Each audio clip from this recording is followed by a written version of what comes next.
బాగుంది కదా? చాలా బాగుంది రోష్ని.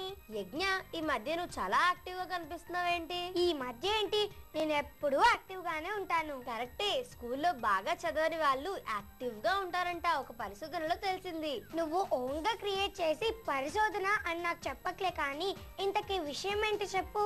అబ్బో, కనిపెట్టేశావుగా. కనిపెట్టేశానులే, కానీ ఇప్పుడు నిన్ను ఒక ప్రశ్న అడుగుతాను, దానికి నువ్వు కరెక్ట్ ఆన్సర్ చెప్పాలి. అవునా? సరే అడుగు. సున్నాను కనుగొన్న శాస్త్రవేత్త ఎవరు? సున్నాను కనుగొన్న సైంటిస్ట్ అంటే ఆర్యభట్ట. వావ్, ఈ విషయం నీకు ముందే తెలుసా? మరి నీకంటే ముందు తెలుసుకోవడమే కదా నా స్పెషాలిటీ. షాక్ ఏం చాలే, కానీ ఇప్పుడు కేక వస్తుంది చూడు. ఓకే.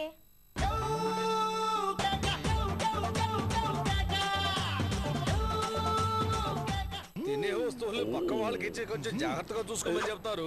వీళ్ళ మనిషిని వెనకాల పంపించి వాటిని తినమని చెప్తారు. హలో సార్, ప్లీజ్ ఒక చిన్న పని ఉంది, దీన్ని పట్టుకోండి అని చెప్పేసి ఆవిడ ఇచ్చేసి లోపలికి వెళ్తారు. ఓ 2 minutes. Okay, it's all right.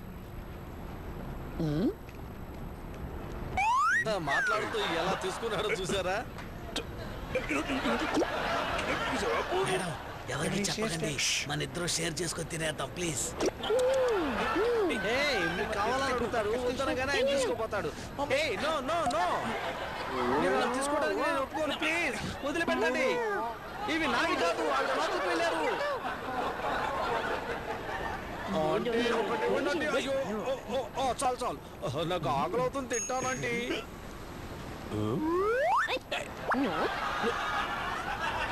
ఎంత జాగ్రత్తగా కాపలాగా వస్తున్నాడో చూడండి.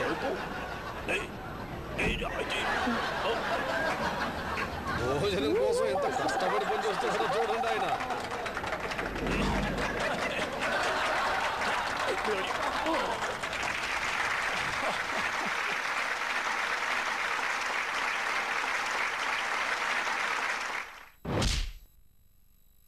కేక ప్రోగ్రామ్ బాగుంది కదా? చాలా బాగుంది.